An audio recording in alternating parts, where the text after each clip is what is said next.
Oke, Bismillahirrahmanirrahim. Assalamualaikum warahmatullahi wabarakatuh, and a very good morning to everyone. Semoga sehat-sehat selalu. Yang belum makan bisa sambil makan, because it's quite a long topic. Jadi hari ini lumayan agak panjang, cuman Ibu singkat sih sebenarnya. Jadi nanti I will put some reading books. Jadi ada beberapa materi yang kalian untuk memahami benar-benar prosesnya itu akan ada materi buku yang Ibu akan share. Oke. Jadi untuk ujian bagian transcription, translation nanti adalah berbentuk uraian. Jadi fokus kepada inti ceritanya, mengerti jalan cerita transcription itu bagaimana, prosesnya bagaimana. Jadi tidak harus sedetail-detailnya, tapi intinya bisa mendapatkan bagian-bagian yang penting di mana misalnya prosesnya begini, misalnya proses dari transkripsi itu prosesnya bagaimana, kemudian misalnya translation itu prosesnya bagaimana. Perlu diingat beberapa clues-nya ataupun beberapa komponen penting dalam prosesnya itu perlu diingat seperti itu. Tapi yang penting bisa menggambarkan proses perjalanan transcription dan juga translation. Jadi termasuk adanya post transcription dan juga post translation. Intinya harus bisa memahami ya. Jadi bukan harus menghafal semua komponen-komponennya, tapi yang penting bisa menjelaskan prosesnya seperti itu. Kalau bisa lebih detail lagi, itu berarti mendapatkan extra point seperti itu. Oke? Ini ada yang masuk lagi nggak? Oke. Alright. Jadi karena minggu kemarin kan terskip ya, jadi Ibu akan jelaskan sedikit tentang post transcription dulu, baru kita masuk ke translation. Oke, sebelum kita mulai, mesti kita berdoa dulu. Jadi Bismillahirrahmanirrahim. Raditu billahi robba wa bil islami dina wa bi Muhammadin nabiyya wa rasulah rabbi zidni ilman wa zuqni fahman. Amin. Jadi hari ini agak cepat ya, karena waktunya tidak ini. Oke, jadi akan masuk sedikit post transcription, kemudian translation, komponen translasi itu ada apa saja, post translation. Untuk post translation ini kalian cukup mengerti saja ada apa saja komponennya, jadi tidak perlu mengerti the whole process, tapi beberapa poin misalnya terjadi apa saja sebenarnya di post translation seperti itu. Untuk prosesnya akan ada di buku yang Ibu akan sediakan. PDF sebenarnya. Oke. Oke, jadi kemarin mungkin kalau misalnya ada yang belum mengerti tentang post transcription, jadi setelah transcription itu ada post transcription. Nah, post transcription ini sebenarnya adalah modifikasi mRNA. Oke, oh ya, untuk presensi Ibu sudah presensikan untuk semua, cuma nanti perlu klik ataupun masuk attendance di Lensa. Nanti setelah kelas baru Ibu masukkan. Jadi sepanjang hari 24 jam Ibu kasih kesempatan untuk tick attendance, oke? Kalau bisa semuanya harus tick attendance karena Ibu masukkan semuanya secara manual untuk hadir hari ini, oke? Oke, jadi intinya post transcription itu adalah modifikasi terhadap mRNA. Oke, jadi bermula dari transcription, post-transcriptional, translation, post-translation. Nah, keempat ini kalau nggak hafal prosesnya dari 1, 2, 3, 4, maksudnya namanya aja nggak hafal itu I don't know ya. Tapi kalian harus, kalau bisa ini adalah basic, jadi harus tahu ada transcription, post-transcription, translation, post-translation. Ini adalah deskripsinya. Jadi untuk transcriptional regulates which genes are transcribed. Post-transcriptional itu controls availability of mRNA. Jadi lebih kepada modification juga. Kemudian translation controls how fast mRNA is translated. Jadi di proses translation ini adalah proses di mana mRNA itu dijadikan protein seperti itu. Dan kemudian untuk post translational itu control on how long proteins will be functional. Jadi lebih kepada memberikan fungsi terhadap protein tersebut.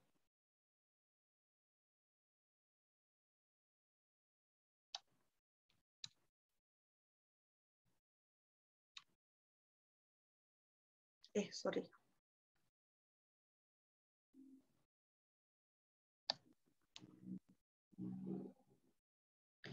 Oke.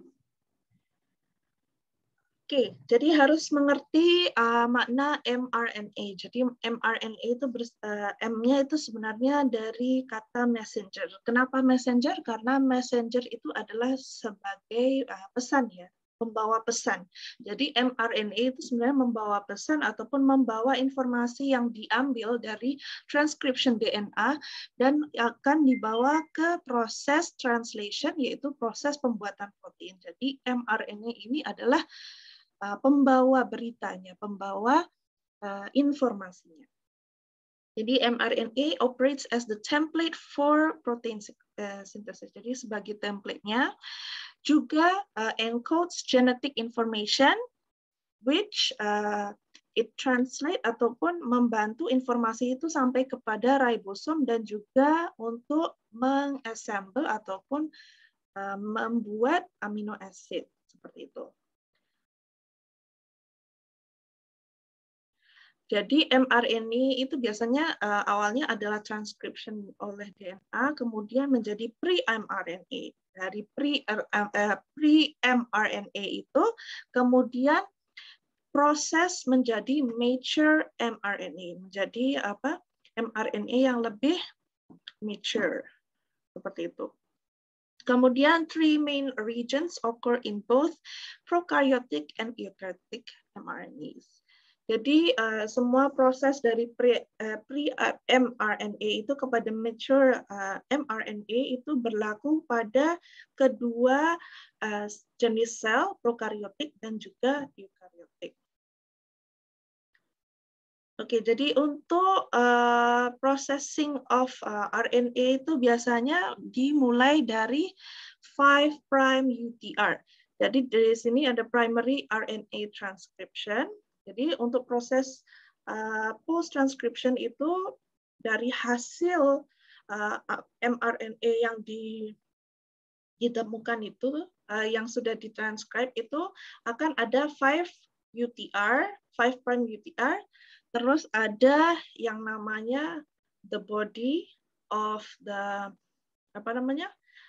mRNA, terus kemudian ada 3' UTR. Oke. Jadi untuk 5' UTR itu sebenarnya adalah the leader ataupun untuk codon ataupun proses istilahnya binding site gitu ya. Jadi tempat di mana bermula ataupun bermulanya modifikasi dan sebagainya. Jadi untuk itu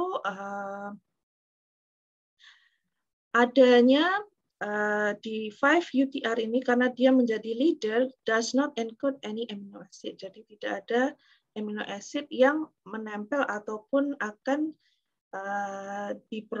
maksudnya akan menempel pada codon yang pertama itu. Oke. Jadi the sequence is foundly approximately 7 nucleotides upstream of the first codon. Jadi dinamakan lebih kepada start codon ya. Jadi ribosome bind to a modified 5' end of mRNA in the eukaryote cell. Jadi ada start codon, stop codon. Jadi 5' UTR itu adalah 7 nukleotide sebelum start codonnya. Jadi ini adalah kayak potongan yang pertama, kepalanya istilahnya seperti itu. Kemudian ada protein coding region. Nah, protein coding region itu bermula di start codon dan berakhir di stop codon. Jadi ini harus ingat ya, Kalau coba lihat di gambar di bawah ini kan ada prokaryotik gene dengan eukaryotik gene. Jadi awal itu ada UTR ataupun intergenic, akhir juga sama. Nah, tengahnya itu namanya adalah protein coding region, dimulai dengan start codon dan diakhiri dengan stop codon. Jadi intinya describe the protein's amino acid sequence. Jadi protein coding region adalah the protein's amino acid sequence-nya. Kemudian ada 3' UTR, which is actually the 3' untranslated region, also referred as the trailer. Oke, perkataan trailer kalau dalam bahasa Inggris itu kalau kalian lihat truk ataupun trucks, itu kan belakangnya ada kayak trailer. Nah, maksud trailer di sini adalah endingnya, jadi ekornya. Ya, jadi perkataan trailer itu diambil dari istilah truck who has a trailer ataupun ada ekor belakangnya. Jadi ini 3' UTR ini is the last mRNA region and not translated into protein. Jadi 5' dengan 3' itu hanya kepala dengan ekornya. Tapi yang untuk translate nanti adalah tengahnya saja, jadi protein coding-nya saja. Jadi untuk 3' UTR ini affects mRNA stability. Jadi fungsinya adalah untuk menstabilkan mRNA dan juga berfungsi untuk membantu translation of the proteins coding sequence. Seperti itu. Oke, ini gambarnya. Ini kalian kalau bisa mengingat susunannya. Jadi ada 5' cap ataupun permulaannya. Terus ada 5' UTR, ada coding region, start codon, stop codon, poly A signal, poly A tail, 3' UTR. Itu kalau bisa diingat.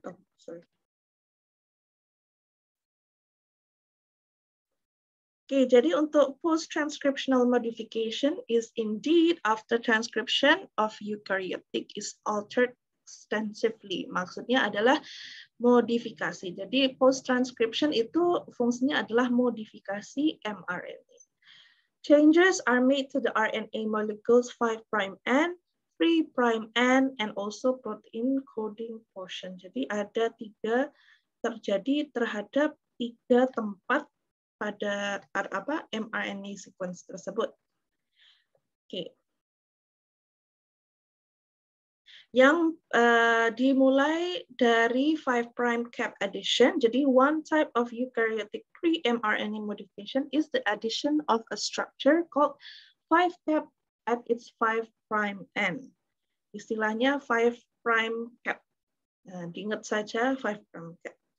Jadi consists of additional nucleotides and methyl group CH3 at the base of the one or more nucleotides. Jadi untuk 5' cap ini diingatnya adalah additional nucleotide and methyl groups CH3 pada 5' cap addition. Jadi di depan 5' UTR tadi itu ditambah dengan 5' cap. Nah, kalau dilihat di sini, kan di sini ya. Oke. Kemudian after transcription initiation, the insertion of the cap takes place quickly. Jadi setelah proses transcription yang pertama, baru masuk yang namanya 5' cap ini adalah masuk dalam proses post-transcriptional. The possible to represent 5' N of pre-mRNA, nama lainnya dari ini bisa disebut 5' PPP, NP, NP. Ini sekedar diingat saja ya, maksudnya tidak perlu harus dihafal, tapi sekedar tahu saja ya. Jadi ribonucleus is represented by the letter of N, and a phosphate is by the letter of P. Jadi P itu melambangkan phosphate, P itu melambangkan phosphate, N-nya itu ribonucleus, itu saja. Kemudian 5' 5' bond connects this guanine nucleotide to pre-mRNA. Ini pokoknya yang ibu bold tuh diingat sajalah, oke? Which is somewhat different from the normal 5', 3' phosphodiester bond that binds all other RNA nucleotides. Jadi kalau untuk 5' cap ini ada yang namanya 5' to 5' bond. Dan bond ini connects with the guanine nucleotide to the pre-mRNA. Jadi kalau ada 5' bond itu adalah koneksi ataupun bonding pada guanine nucleotide dengan pre-mRNA. Kalau 5' to 3' phosphodiester bond itu adalah binding untuk semua jenis RNA nucleotides. Jadi bedanya hanya di guanine nucleotide dengan pre-mRNA itu special bondnya adalah 5' to 5' bond seperti itu. So the end of the 5' end, one or more methyl groups are added. Jadi intinya pokoknya di akhir 5' end ini ditambahkan methyl group seperti itu. Jadi 5' cap itu intinya adalah addition nucleotide and methyl groups, itu aja intinya. Jadi kalau methyl groups ini biasanya akan attach ataupun akan menempel pada posisi yang ketujuh of the base of the terminal guanine nucleotide, making the base of 7-methyl guanine. Jadi next, second and third nucleotides itu attached to the second prime, 2' position of the sugar.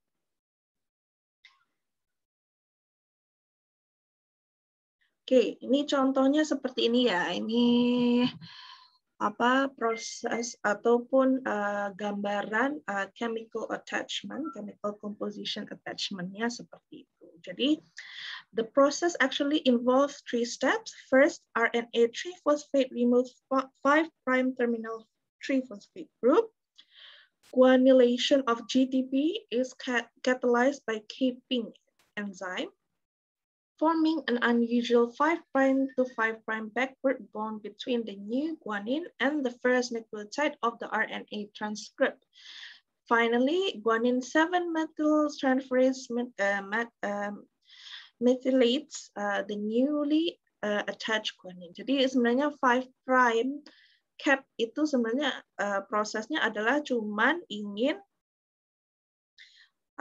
dari 5' terminal triphosphate group itu form ataupun membuat sebuah bond 5' bond itu dengan guanin.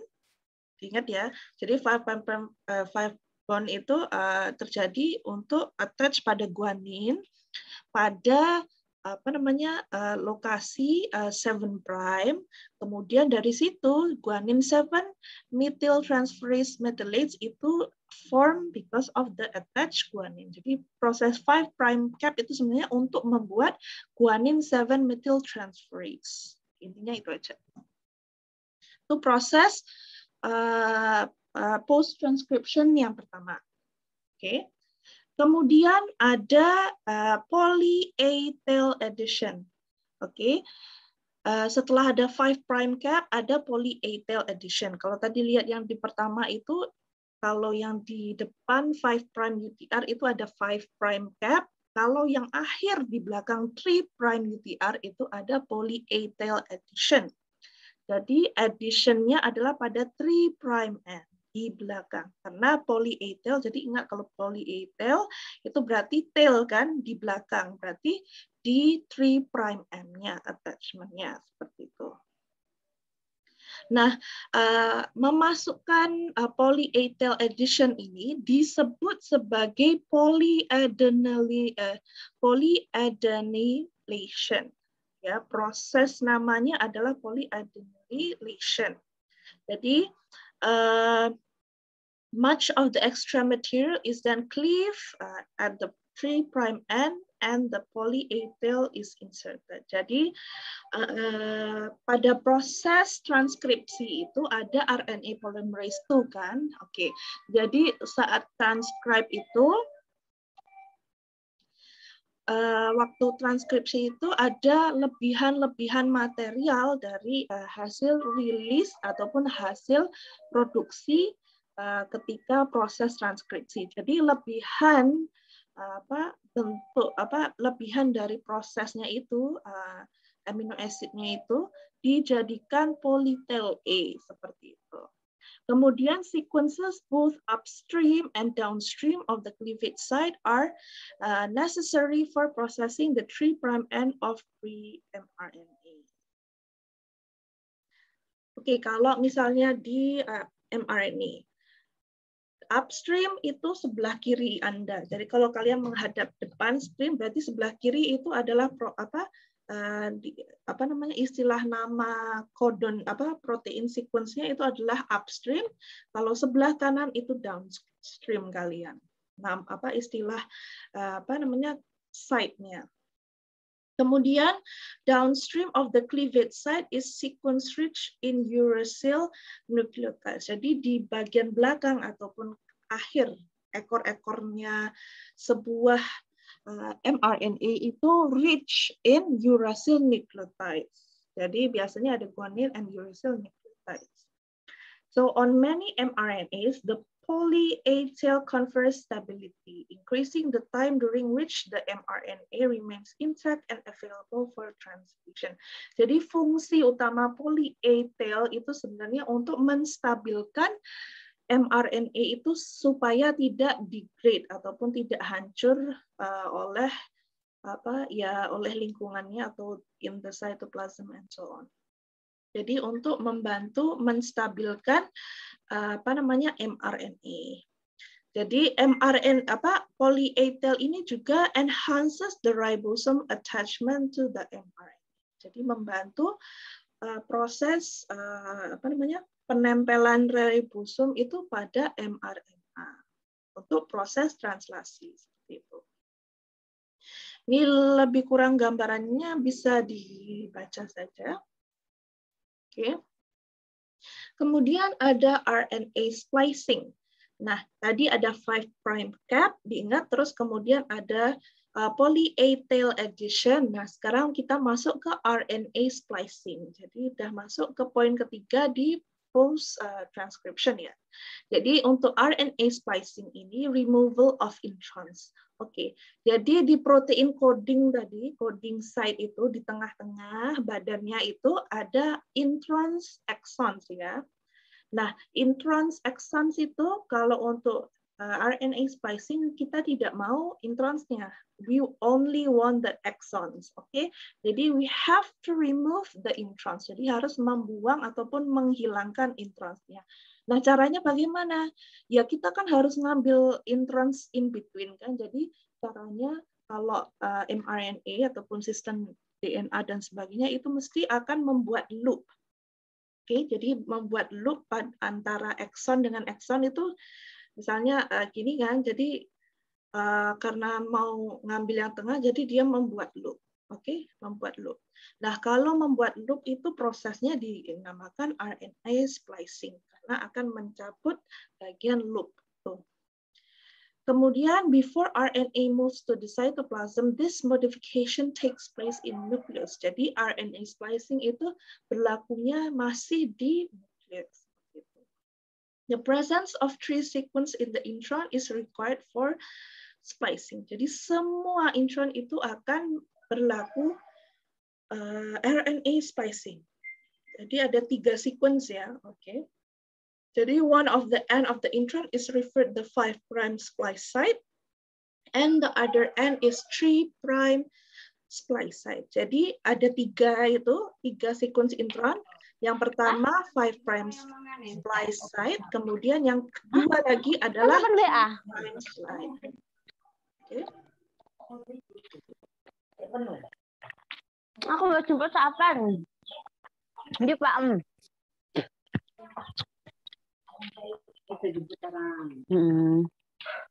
Sabar. Oke. Oke, kemudian most introns begin with GU in pre-mRNAs and end with AG. Jadi GU depannya GU, belakangnya AG. Itu diingat saja. The third sequence necessary for splicing is present at branch point, which is adenine nucleotide that is situated 18 to 40 nucleotides upstream of the 3' site. Ini sekedar mengerti saja. Okay, splicing occurs within a large structure called a spliciosome. Okay, jadi kalau splicing itu, a large structure itu namanya adalah spliciosome. Spliciosome. Jadi nama splicing ataupun istilahnya adalah spliciosome. Okay, which is one of the largest and most complex of all molecular complexes.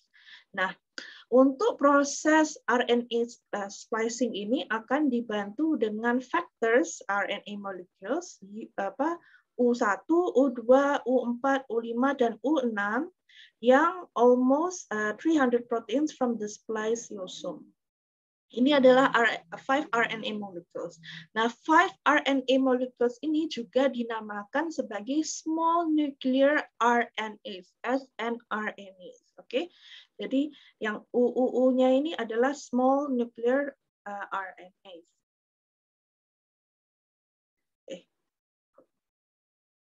Oke, jadi dilihat di sini.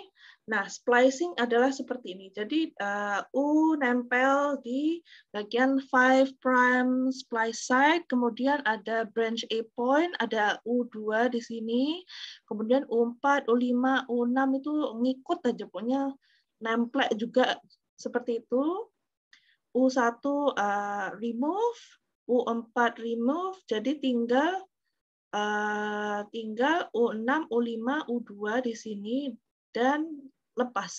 Jadi intron. Jadi eksonnya yang dari 5' exon, 3' exon akan bergabung. Dan juga disebut sebagai transesterification process. Oke, process of RNA splicing. Jadi intron upstream exon 1, downstream exon 2 before splicing takes place. 2 distinct stages pre-mRNA is spliced. Jadi istilahnya pre-mRNA. Kemudian seperti tadi membentuk loop ya, creating a structure called lariat.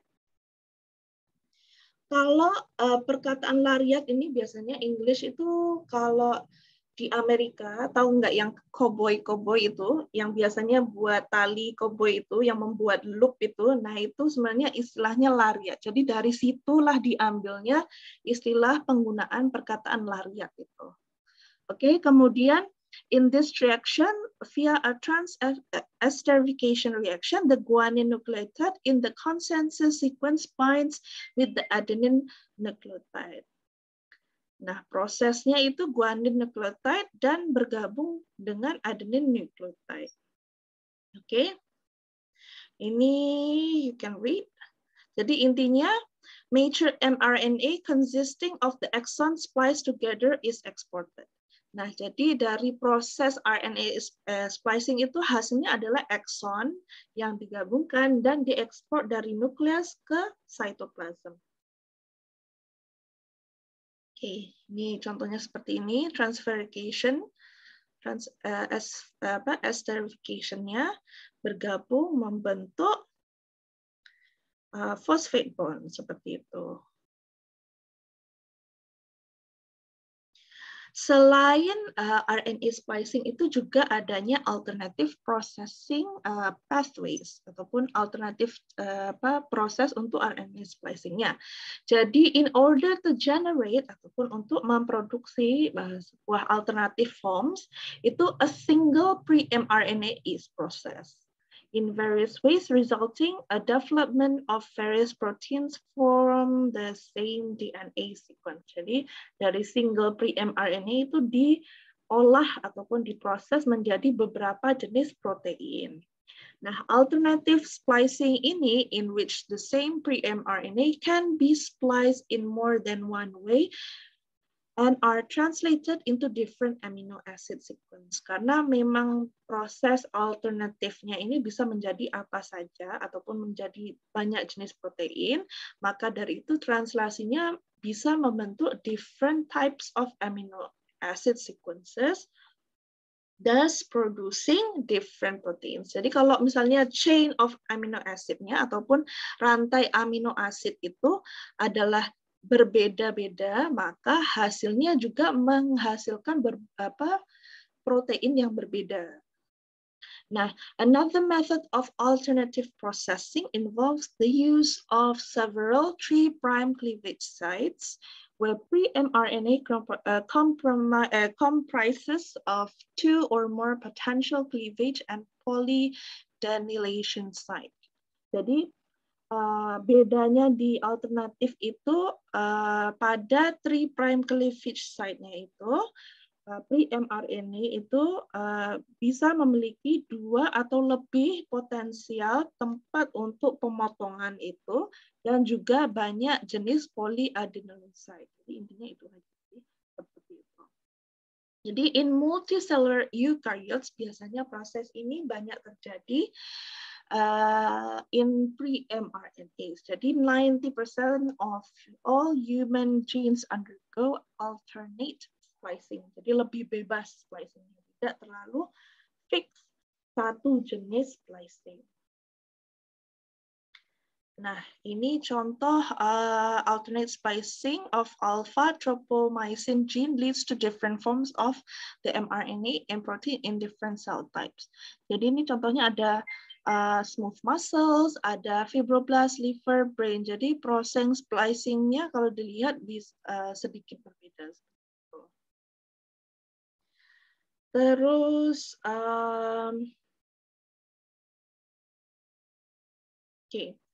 untuk RNA splicing itu sendiri ada 3 class ya, ada 3 jenis RNA splicing. Ada 3 ya. Yang pertama nuclear pre-mRNA, kedua ada group 2 introns, yang ketiga adalah group 1 introns. Jadi ada nuclear pre-mRNA, group 2 introns, group 1 introns. Jadi ada 3 ya.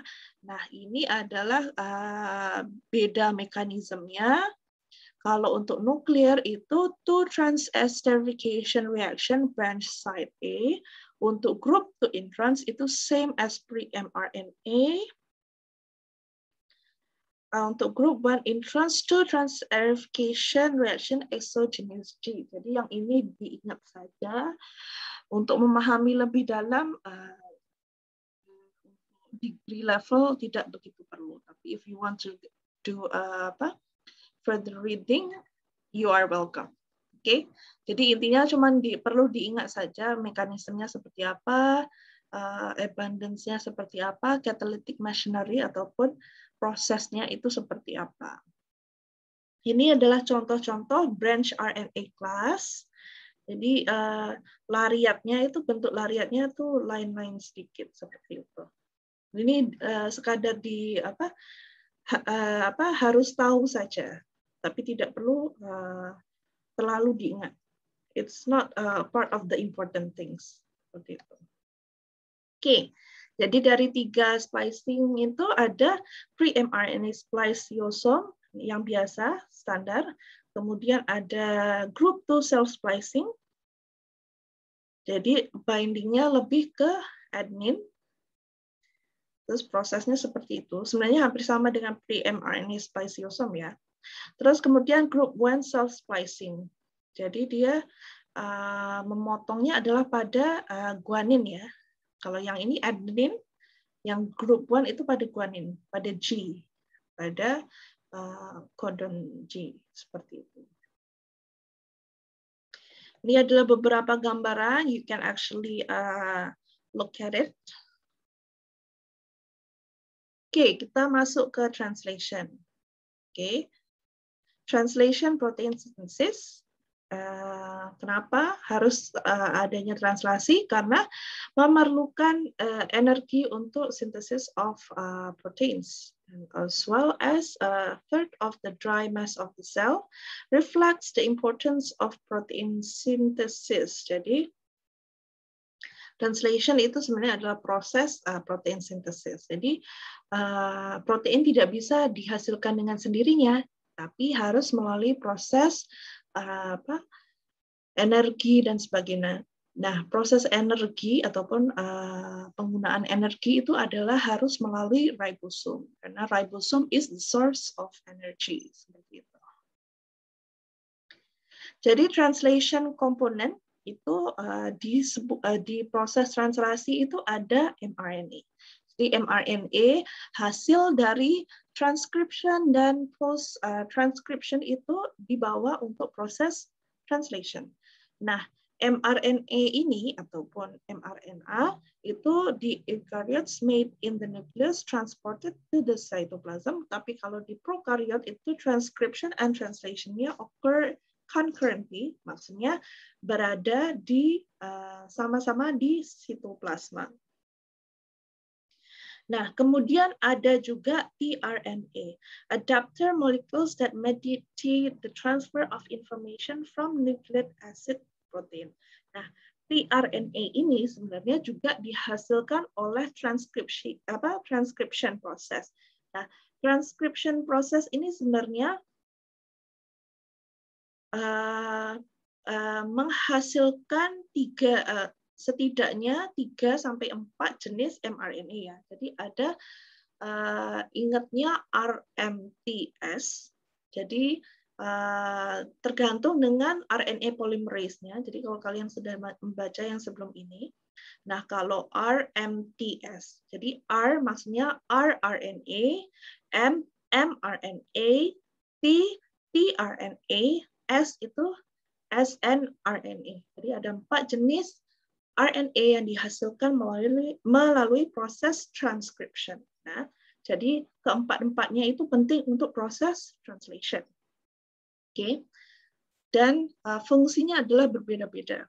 Kalau untuk mRNA itu adalah untuk codingnya, tRNA itu untuk membantu mediate the transfer of information. Jadi tRNA itu sebagai pembantu kepada mRNA untuk ditranslasikan. Nanti kita lihat video aja supaya lebih mengerti. Oke, kemudian ada ribosom. Oke, jadi proses translation will not happen without the ribosome because ribosome is the source of energy. Jadi prosesnya adalah melalui ribosom. Kemudian ada enzymes, factors yang akan membantu dalam proses attachment of amino acid to the correct tRNA molecule, peptide bond formation between amino acid. Jadi nanti untuk menghasilkan peptide bond formation di antara amino acid chain ataupun rantai amino acid yang dihasilkan untuk menjadi protein. Kemudian ada proteins initiation, elongation, and termination. Jadi untuk translasi harus diingat ada 3 proses, initiation, elongation, termination. Jadi inisiasi, elongasi, dan terminasi.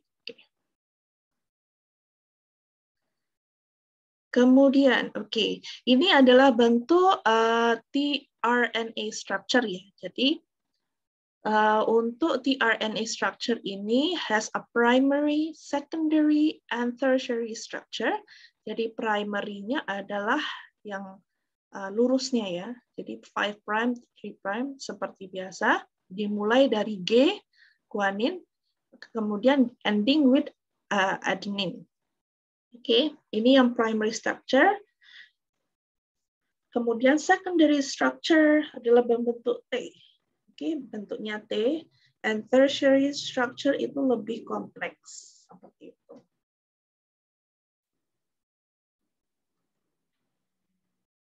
Jadi ini kurang lebih fungsi identical leucine tRNA. Jadi sebenarnya tRNA itu ada 2 jenis tRNA. Yang satu adalah normal pairing, kemudian ada wobble pairing. Ini diingat istilahnya wobble pairing dengan normal pairing. Jadi wobble rules ini pada tRNA 5' end of anticodon itu ada G, C, A, U, and I. They can pair with 3' end of codon U or uracil or cytosine. Kemudian ada guanin, uracil, adenine, or guasil, U, C, or R. Ini diingatnya yang ini aja sih. Mana tadi? Jadi wobble pairing-nya itu sebelah bedanya adalah kalau guanin itu dengan uracil, tapi kalau yang normal adalah guanin dengan cytosine. Oke, bedanya adalah di sini. G and C, wobble pairing adalah G and Q. Untuk urean ini tidak begitu ditekankan, tapi untuk misalnya objective question ini harus tahu apa bedanya wobble pairing dengan normal pairing. Oke, terus Nah, AUG jadi structure untuk tRNA itu dimulainya dari AUG, kemudian stop codonnya adalah pada UAA, UAG, UGA. Jadi ini adalah second base mRNA base-nya. Translation begins with the mRNA codon AUG is read by the ribosome. Jadi pada ribosom, jadi AUG itu attach ataupun menempel pada ribosom itu pada kodon AUG. Ingat ya, ini awalannya adalah AUG. Kemudian read one codon at a time. Berarti one codon itu ada 3 pair ya. Jadi A pair, AT, U bisa dengan C, bisa dengan G. Jadi AUG ini ya, itu one pair. Jadi setiap 3 itu dibaca. Kemudian AUG itu mesionin istilahnya, GCU itu alanin. Kemudian tRNA carries over the proper amino acid. Jadi tRNA setelah mRNA itu attach pada ribosom, tRNA akan datang membawa amino acid yang akan dihasilkan menjadi chain of amino acid yang hasilnya adalah protein seperti itu. tRNA anticodon matches with the mRNA codon. Jadi tRNA yang bagian antikodonnya, kalau kita lihat kembali sini. Mana tadi? Ini kan tRNA ya. Ini ada kodon, antikodon. Istilahnya ini antikodon ya. Jadi antikodonnya ini yang akan attach pada ribosom. Nah, kalau sudah attach pada ribosom itu nanti akan melakukan translasi. Jadi akan attach match with mRNA codon. Prevents delivery of wrong amino acid. Jadi fungsi tRNA itu untuk supaya amino acid yang berkeliaran di cytoplasm itu yang attach ataupun yang menempel pada proses translasi yang pada protein tersebut ataupun protein yang ingin dihasilkan itu tidak neko-neko ataupun tidak aneh-aneh. Jadi hanya yang bersangkutan ataupun yang berkaitan yang memang fungsinya adalah menjadi protein itu. Jadi kalau amino acid yang tidak fungsinya adalah lain tidak akan menempel. Jadi fungsi tRNA-nya itu adalah itu. Terus one by one amino acid are linked together. Translation ends when a stop codon is reached. Jadi dari start codon ke stop codon.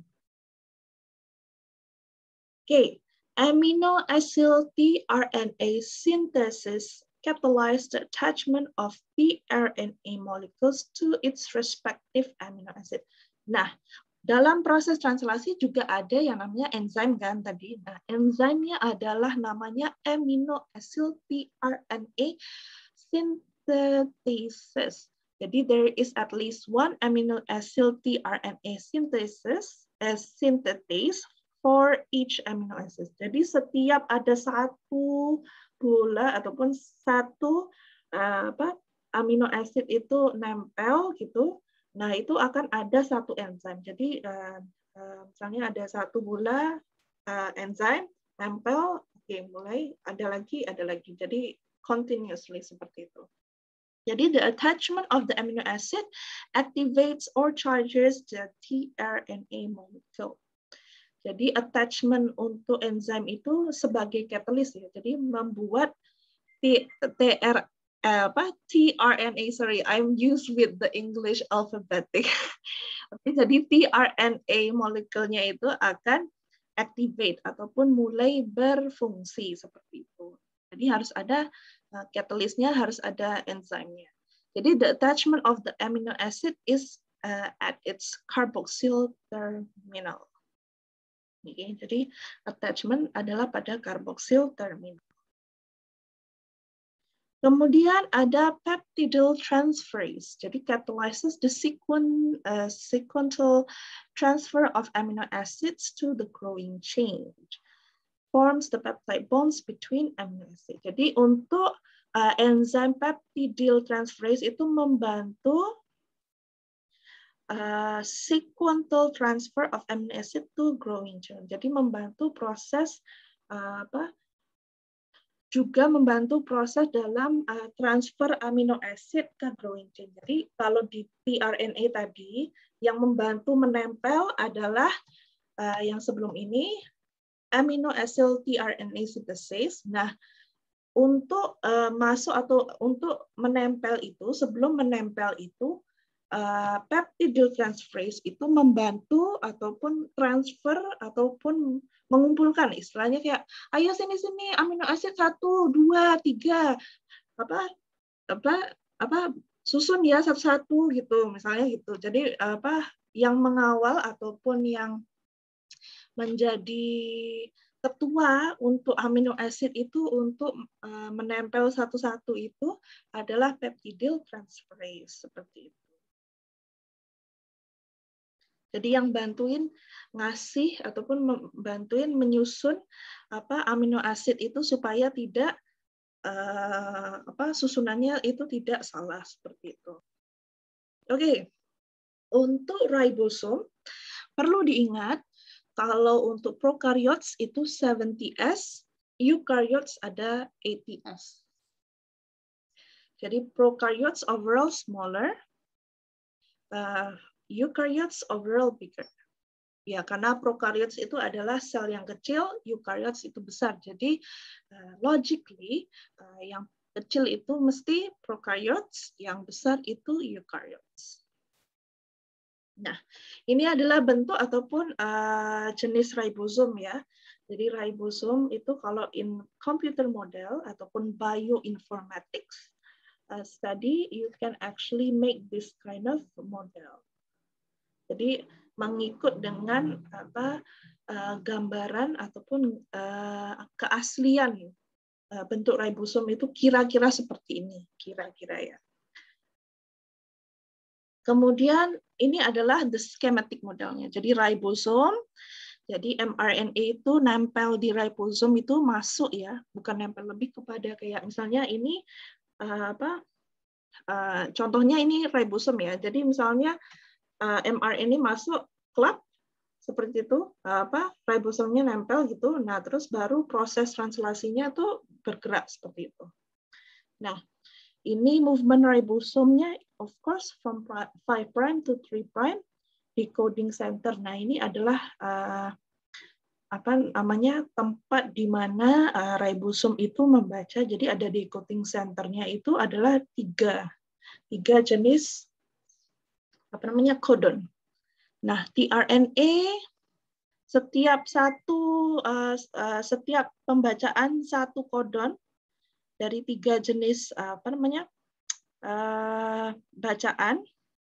Jadi satu codon itu mesti ada satu tRNA, and then setiap satu release nanti the tRNA akan attach lagi ke new polypeptide ataupun a new amino acid, terus masuk lagi, attach, buang, keluar lagi, masuk lagi seperti itu. Nanti kita lihat video. Jadi untuk initiation process, start codon AUG, not the first 3 nucleotides. Kalau di dalam prokaryotes itu harus diingat ada yang namanya Shine-Dalgarno box. Nah, Shine-Dalgarno box itu in bacterial translation ini adalah di depan ataupun sebelum start codon ya. Jadi hanya ada di prokaryot. Jadi sequence-nya adalah AGG untuk prokaryot. Nah, Shine-Dalgarno sequence is complementary to a region at the 3' end of the 16 RNA of the small subunit. Okay, in eukaryotes, the small ribosome unit binds first to the methylated cap, 7-methylguanosine at the 5' of the mRNA.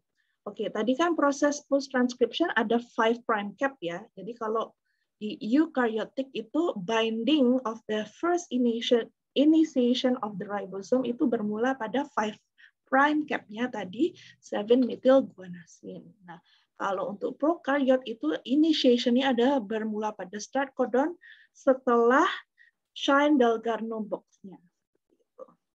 Ini ada dua gambar, yang satu bacterial translation, yang satunya adalah eukaryotic translation initiation. Ini dua harus bisa melukis ya. Oke. Nah, ini untuk lebih detailnya seperti ini bentuknya. Jadi Shine-Dalgarno sequence itu sebelum start codon. Nah, jadi 30S initiation complex-nya itu nempelnya itu pada Shine-Dalgarno sequence as well as the start codon. Kemudian FMET initiator tRNA-nya itu nempel juga di start codon. Kemudian setelah itu baru mulai dibaca prosesnya. Oke. Oke, kemudian elongation. Elongation sebenarnya adalah ya prosesnya aja sih, seperti transcription kan kalau sudah nempel pertama, kemudian yang kedua, 3, 4 dan sebagainya adalah sama ya. Jadi di sini yang perlu diingat adalah amino acid tRNA drops into the A slot of the ribosome. Jadi pertama itu ada amino acid tRNA. Jadi enzim itu drops, the anticodon is lined up with the codon of the mRNA. Jadi ketika ada amino acid tRNA itu mulai menempel pada ribosom, maka mulailah proses pertama pada tahap elongation. Kemudian complementary, close enough, recalling the idea of wobble, then H bonds form between codon and anticodon.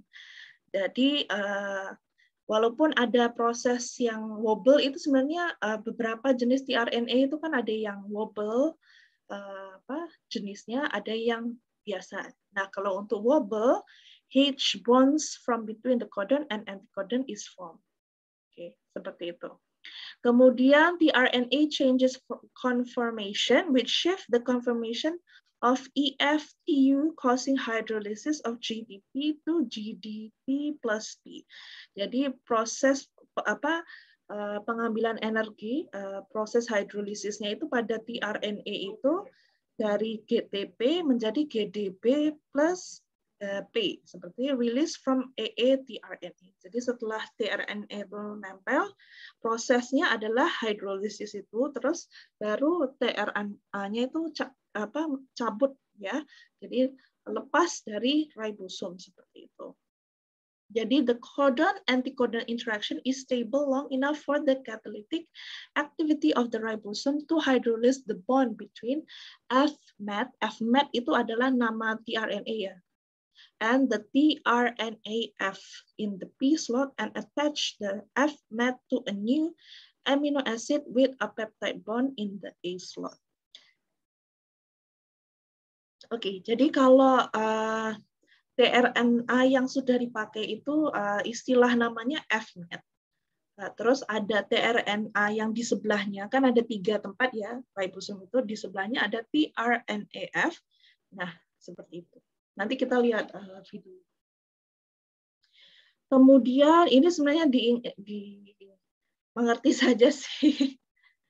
Jadi kemudian setelah new amino acid is still attached to the tRNA, maksudnya amino acid yang pertama attach, the process occurs. Jadi setiap codon dibaca, buang tRNA, kemudian ada tRNA berikutnya membaca, buang tRNA seperti itu.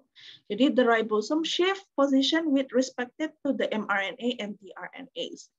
This puts the now empty no amino acid attached here in the slot E and the tRNA AA in the slot B attached to that AA which is wanted to match, and the slot for A is again open for a new tRNA to come in. Yang ini mungkin memang bingung ya, tapi nanti kalau sudah ada videonya jadi lebih mengerti.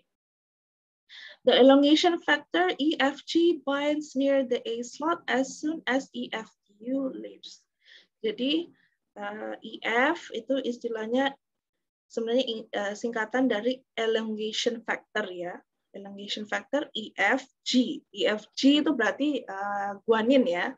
Jadi elongation factor G, guanin, binds near a slot. Jadi ada A slot. Kan tadi slotnya kan banyak ya. Jadi ada IPA. Jadi slotnya ada IPA, ada 3 slot ini. Oke. Jadi EFPG binds near the A slot as soon as EFTU leaves. EFTU berarti elongation factor, T lysine, terus U uracil leaves. Jadi setelah yang itu cabut baru EFG binds pada slot A and is required for ribosomal translocation providing energy for the process. Jadi waktu inilah adalah proses di mana energi didapatkan.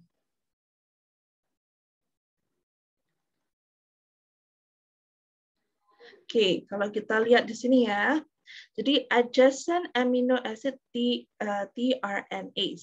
Oke, jadi E side, P side, A side. Oke. Jadi pada P side codon with FMAT tRNA. Jadi ini adalah jenis tRNA-nya adalah namanya FMAT ya. Kemudian pada A side itu a side codon with ser tRNA. Ser itu maksudnya serine. Oke. Kemudian next codon lysine. Peptide bond formation catalyzed by peptidyl transferase. Jadi prosesnya ini P side codon with uncharged tRNA. Tadinya kan charge kan. Kemudian sudah melalui proses peptide bond formation. Kemudian A side with dipeptide tRNA FMAT serine tRNA. Jadi dari proses yang tadi itu, jadi proses formyl groupnya itu akan attach pada peptidyl transferase. Nah, di sini jadi peptidyl transferase itu membantu untuk attachment of each amino acid pada yang berikutnya. Jadi setelah ini dibaca, jadi formyl groupnya amino acid yang dibawanya itu akan attach pada amino acid berikutnya. Kemudian ini akan memanjang membentuk chain of amino acid. Oke, jadi itu kan kalau dilihat di sini ada bulat. Jadi makin panjang seperti itu. Jadi dari yang pertama tRNA bring amino acid one by one to add to polypeptide chain, jadi dibantu. Nah, attachment dari bulat yang pertama ke bulat yang pertama itu menggunakan peptidyl transferase, tapi kalau amino acid tRNA itu fungsinya untuk attachment of the amino acid pada tRNA. Untuk dari proses pemindahan attachment dari tRNA ke amino acid lainnya adalah by peptidyl transferase. Oke. Nah, ini adalah polysome. Ini adalah hasil dari di mana chain of amino acid itu copy, dan copy. Maksudnya bertambah, growing polypeptide chains. Jadi the growing polypeptide chains ini istilahnya adalah polysome. Seperti itu. Jadi a growing chain ataupun amino acid hasil protein itu prosesnya adalah polysome. Oke, ini adalah gambaran asli ya dari mRNA tersebut. Jadi dari DNA menjadi mRNA. Nah, polysome formation on RNA strands being transcribed from a DNA template, polysome formation on eukaryotic mRNA transcript, arrows indicates 5' end of transcription, diagrammatic representation of polysome polypeptide gets longer as ribosome move from 5' to 3'. Jadi dalam proses translasi itu ini proses memanjangkan ataupun attachment of amino acid itu yang semakin banyak itu prosesnya namanya polysome. Kalau translation adalah the whole process, polysome itu proses elongation ataupun amino acid memanjangkan chain of amino acid-nya saja itu polysome. Oke, kemudian setelah elongation kan sudah mendapatkan banyak ya amino acid yang sudah menempel dengan satu sama lain melalui hydrogen bonds ataupun phosphate bond. Kemudian ada proses termination. Jadi ketika sudah melalui proses translasi tadi, nah untuk menutup ataupun mengakhiri proses translasi tadi adalah harus melalui proses terminasi ataupun termination. No tRNA available to bind to the A side of the ribosome. Jadi waktu terminasi ini tidak ada tRNA lagi yang akan bind to the A side tadi. Jadi istilahnya yang membantu adalah release factor. The details are not very clear about it. Jadi contohnya seperti ini.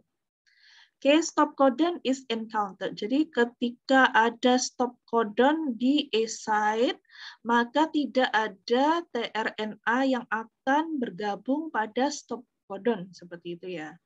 Nah, terus ada release factor yang datang masuk sebagai ganti tRNA. Oke. Nah, dari situ ke bawah polypeptide chain is released. Nah, waktu faktor itu enzyme factor atau release faktornya itu sudah attach pada UAG ataupun pada stop codon, maka polypeptide chain-nya itu akan lepas. Oke. Kemudian setelah itu lepas juga release faktornya dan juga tRNA-nya lepas, dan juga ribosomnya sudah tidak attach pada mRNA yang dibaca ataupun diproduksi menjadi protein.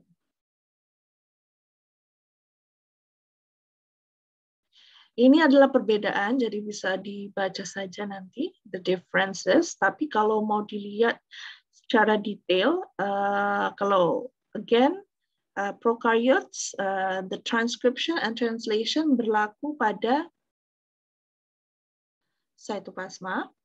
Untuk eukaryotes, transcription dalam nukleus, translation pada cytoplasm.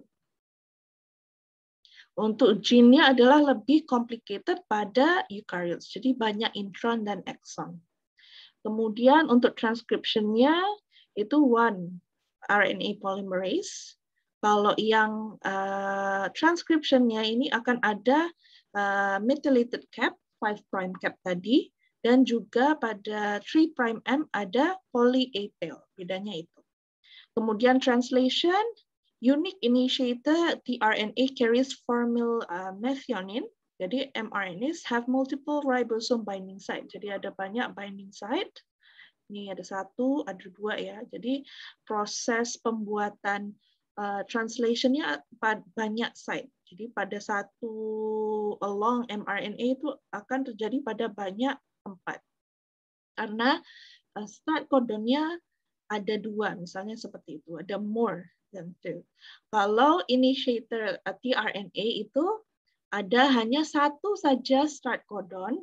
Jadi disitulah bermula translasi hanya berlaku satu. Tidak bisa lebih. The summary of the process DNA itu dari DNA and then menjadi mRNA, kemudian tRNA, dan kemudian menjadi sebuah protein. Itu the whole summary prosesnya begitu saja. Oke.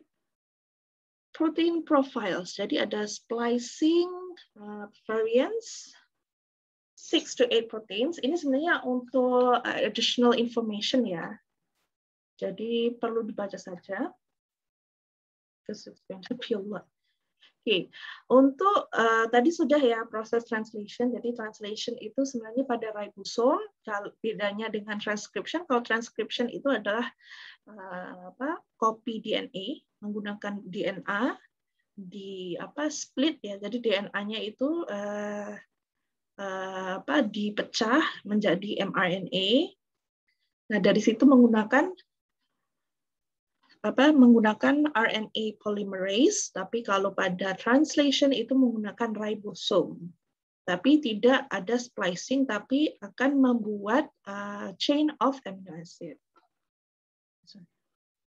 Jadi untuk post-translation ini, modification-nya adalah addition of groups or deletion of parts to make a finished protein. Nah, dari amino acid chain tadi, nah di waktu post-translational itu ada yang tidak setuju ya, wah ini chain-nya kepanjangan dan sebagainya, perlu ada yang di-delete, perlu ada yang dibuang, perlu ada yang di-add, seperti itu. Jadi itu adalah proses post-translational modification. What groups, how much, where, berapa banyak, seperti itu, berapa banyak. Jadi ada methyl pada methyl group, acetyl group, glycol group, phosphol group. Nah, jadi ada sekitar 4 ya. 4 grup yang biasanya akan diproses untuk modifikasi. Jadi ada methyl, acetyl, glycol, and phosphol. Jadi post-translational modification, what purpose? Jadi fungsinya apa? Targeting some lipoproteins, stability, secreted glycoproteins, function, surface glycoproteins, control of activity, clothing factors, caspases. Jadi itu perlu diingat saja. Kemudian human proteome initiative. Jadi di sini ini sebenarnya kalau human genome itu kan ada 21 lebih ya. Contohnya 21,000 human protein encoded genes, tapi pada proteome itu ada 1,000 human proteins. Jadi dari alternate splicing, alternative promoter usage, mRNA editing itu akan melalui proses dan menjadi post-translational modification. Jadi dari hasil translasi tadi itu akan diubah ataupun ada addition, ada deletion pada protein yang dihasilkan tadi itu akan menjadi lebih banyak. Jadi pada post translation itu lebih spesifik lagi. Jadi proteinnya akan dipecah-pecah lagi lebih spesifik yang untuk diperlukan oleh kita. Jadi pada proses transcriptome itu increase in complexity. So there are mainly generated by alternative splicing and post-translational modification, PTMS. Jadi bukan hanya transkripsi dan juga translasi yang berlaku, tapi karena adanya post-transcription dan juga ada post-translation, maka dari situ protein-protein yang dihasilkan adalah lebih banyak, lebih spesifik, lebih kompleks. Ini adalah contoh human sequence, contohnya seperti ini. Jadi ada banyak macamnya ya. Jadi ada berlaku alternative splicing, ada initiation, ada fragmentation, polymerization. Tapi ini sekedar untuk tahu saja. Ini cukup untuk pengetahuan saja, tapi tidak perlu diingat. Okay? You can read, just like go through. Ada apa aja? Nah, untuk sebentar. Because this is a lot, jadi cukup tahu aja sih. Ini let's say propeptide cleavage ya, nama post-translationalnya, modification-nya itu pada sequence ataupun pada kode-kode ini ada notch signaling, ada enzyme storage, and hormone. Jadi ini adalah jenis-jenis modifikasi post-translational seperti itu. Kalian kalau misalnya ditanya, misalnya berikan contoh post-translational, terserah mau pilih yang mana, just ingat beberapa saja. So choose which you want to memorize. Oke. Nah, seperti ini. Jadi ada modification, ini yang utama ya. Jadi acylation, ada amidation, block, formylation, gamma carboxyl acid, hydroxylation, methylation, phosphorylation, pyrrolidone, carboxylic acid, sulfation. Oke. Kalau mau mengingat, yang paling utama adalah acylation, methylation, phosphorylation. Itu yang sering kita dengar ya. Jadi kalau phosphorylation ada serine, threonine, tyrosine, those kind of description modifikasi pada ini. Methylation pada N-terminal phenylalanine, side chain of lysine, arginine, histidine. Acetylation, N-terminal of some residues, side chain of lysine. Ini sekedar harus tahu saja sih. Tapi tidak harus diingat 100%, oke?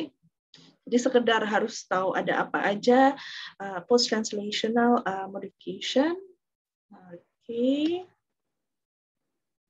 Nah, ini yang penting ya. Yang tadi kan banyak kan? Ingat yang ini aja. Jadi ada modification, acylation, loss of A amino acid positive charge. Yang ini saja ya yang diingat. Carboxylation, bring negative charge, acylation mainly on ASN, tyrosine, and serine. Jadi perlu diketahui saja apa modifikasinya adalah pada yang mana satu. Location, ini penting. Ini kalau keluar pada objektif, ini sangat penting ya. Jadi Ibu tekankan pada yang ini, yang tadi sebelum ini dan ini. Jadi untuk location, nukleus contohnya acetylation. Acetylation and phosphorylation is the most common one that you need to know. Kemudian ada methylation. Methylation itu juga, jadi yang tadi Ibu tekankan acetylation, methylation, phosphorylation. Dibaca, ketahui proses post-translational modification-nya. Untuk glycosidic bond ada N-glycosidic, glycosidic. Jadi ini adalah proses bondingnya. Jadi pada aspargine, kemudian N. Jadi kalau N-glycosidic bond itu bindingnya adalah pada N atau nitrogen komponennya, tapi kalau O-glycosidic bond adalah pada O, pada O. Kalau ini N. N biasanya gabungannya mesti dengan NH ya, karena dari aspargine. Tapi kalau serine ada OH hydroxyl bond, hydroxide bondnya, jadi O. Jadi proses bindingnya adalah pada O. Bedanya itu aja. Ini sekadar diketahui saja. I don't want you to go stressful on all this. Oke. Seperti tadi Ibu sebutkan, acetylation, phosphorylation itu yang diingat ya. Yang lainnya sekedar tahu. Acetylation, phosphorylation, methylation. Nah, itu adalah proses-proses post-translational modification yang perlu diingat. Karena Ibu mau memperlihatkan video. Oke. Kemudian ada yang namanya histone and nucleosome function. Jadi nucleosome not only serve to compact the genetic material, but also provide information that affects nuclear function, including DNA replication, repair, and transcription. Jadi pada proses di dalam nuklear itu ada yang namanya nukleoson ya. Kemudian juga ada histone. Jadi histone, this information is conveyed through numerous combination of histone post-translational modification and histone variants. Kalau sebelum ini melihat video yang pada waktu transcription itu kan ada histone ya. Histone itu yang akan menyatukan atau binding place untuk DNA ya, kayak misalnya tuh kayak satu bola seperti itu. Kemudian DNA itu attach around it. Seperti itu. Itulah histone. How and when this combination of PTMAs are imposed and to what extent they are determined by the choice of specific histone variant. Ini sekedar tahu aja. Dynamic chain of chromatin structure. Ini baca saja. Chromatin remodeling. Ada covalent modification, ini sekedar tahu aja, dibaca saja. Histones can be modified by post-translational modification. Jadi dalam proses post-translational itu ada juga histone yang bisa dimodifikasi. Nah, histone yang dimodifikasi which includes as well acetylation, methylation, phosphorylation, and ubiquitination. Jadi yang perlu diingat adalah acetylation, methylation, phosphorylation. Jadi the histone code hypothesis specific PTMS regulate gene expression of two mechanism. Jadi yang pertama mengubah chromatin struktur chromatin into activated or repressed transcriptional state. Kemudian acting as a docking site for transcriptional regulation. Jadi sebenarnya histone ini sebenarnya pada permulaan ya proses transcription. Oke, ini sekedar tahu aja. Post-translation modification, addition of prosthetic groups. Jadi ada prosthetic groups ini adalah perlu tahu kalau apa modification ataupun addition atau penambahan prosthetic group itu adalah pada ras protein. Jadi farnesyl pyrophosphate ini akan attach and then akan ada penambahan prosthetic group seperti itu. Jadi farnesylated ras protein. Jadi istilah namanya adalah farnesylated ras protein setelah adanya penambahan prosthetic group. Jadi ras protein ini menempel pada CH2 ini and then dan S ini adalah menjadi bond. Jadi serine bondnya itu dengan ras protein. Ini menjadi addition of prosthetic group. Ini perlu diketahui saja. It's not going to come out for uraian, tapi mungkin untuk objektif.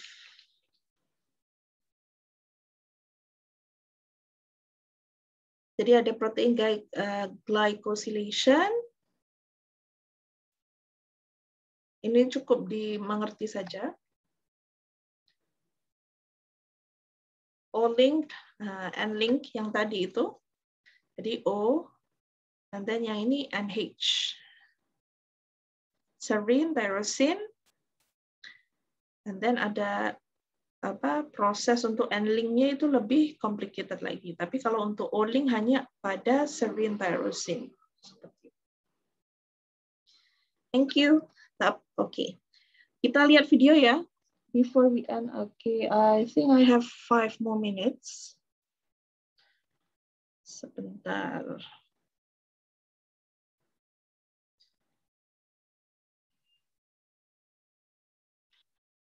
Okay.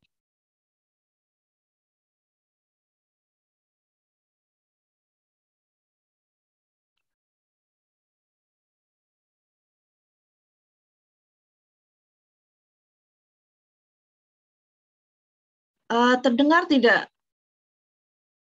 Binds to the initiator tRNA, carrying the initiator amino acid methionine. Dengar ya? Iya, Bu, terdengar. Oke, bentar. Mana tadi? Then attaches to the cap structure at the 5' end of an mRNA and scans for the start codon AUG. The process is mediated by several initiation factors. At the start codon, the large ribosomal subunit joins the complex and all initiation factors are released. The ribosome has 3 sites. The A site is the entry site for new tRNA charged with amino acid or aminoacyl tRNA. The P site is occupied by peptidyl tRNA, the tRNA that carries the growing polypeptide chain. The E site is the exit site for the tRNA after it is done delivering the amino acid. The initiator tRNA is positioned in the P site. Elongation. A new tRNA carrying an amino acid enters the A site of the ribosome. On the ribosome, the anticodon of the incoming tRNA is matched against the mRNA codon positioned in the A site. During this proofreading, tRNA with incorrect anticodons are rejected and replaced by new tRNA that are again checked. When the right aminoacyl tRNA enters the A site, a peptide bond is made between the 2 now adjacent amino acids. As the peptide bond is formed, the tRNA in the P site releases the amino acids onto the tRNA in the A site and becomes empty. At the same time, the ribosome moves 1 triplet forward on the mRNA. As a result, the empty tRNA is now in the E site and the peptidyl tRNA is in the P site. The A site is now unoccupied and is ready to accept a new tRNA. The cycle is repeated for each codon on the mRNA.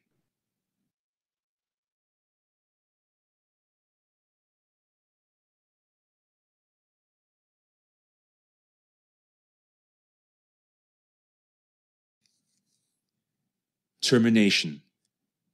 Termination happens when one of the 3 stop codons is positioned in the A site. No tRNA can fit in the A site at that point as there are no tRNA that match that sequence. Instead, these codons are recognized by a protein, a release factor.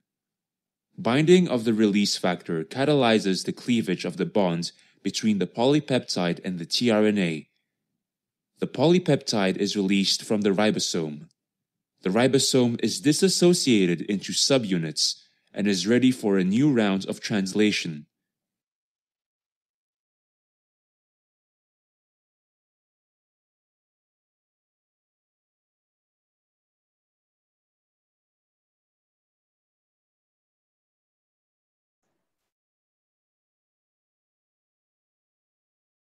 Jadi mengerti ya proses translation itu tadi seperti itu. Jadi dari start codonnya mulai. So I've got my essay written and I've been working. Jadi start codon akan bind pada mRNA codon, kemudian proses dilanjutkan dan dilanjutkan. Jadi a few videos.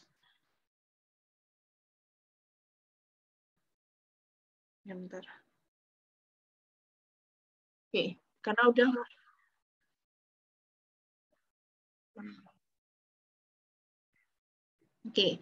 jadi karena waktunya sudah hampir jam 10 dan maybe you will have another class after this. Jadi untuk hari ini cukup itu saja.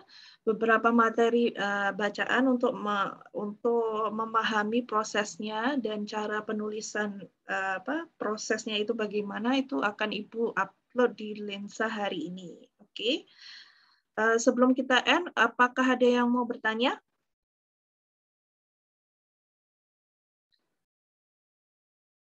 Jadi kalau untuk proses yang perlu diingat itu transcription, post-transcription, dengan translation. Untuk post-translation itu perlu diketahui jenis-jenisnya saja. Misalnya apa yang berlaku seperti itu. Oke. Kalau yang prosesnya yang perlu diingat transcription, post-transcription dengan translation. Seperti itu. Ada yang mau bertanya? Sebenarnya Ibu mau kasih tugas sih untuk yang ini. Kalau yang kemarin itu kan adalah membuat proses transcription ya. Nah, untuk yang hari ini adalah ada post transcription ke translation. Jadi kurang lebih sama.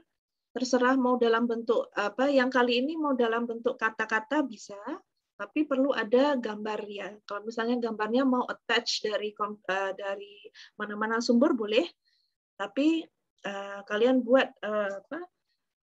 tulisan menjelaskan bagaimana proses post transcription ke translation seperti itu. Jadi tugasnya hanya itu saja, dikumpulkannya minggu depan saja setelah UTS. But this will actually help you for your upcoming exam. Jadi kalau mau dikerjakan sekarang, itu sebenarnya lebih akan membantu kalian ya untuk UTS nanti, untuk memahami lebih dalam UTS-nya. Tapi kalau mau dikerjain setelah UTS ya silahkan, oke? Jadi the time frame will be till the next 2 weeks. Jadi tugasnya adalah untuk 2 minggu. Mau dikerjakan langsung bisa, mau tidak silahkan. Tapi intinya this will help you for your upcoming exam seperti itu. Oke, kalau tidak ada yang bertanya, kita end pada hari ini ya.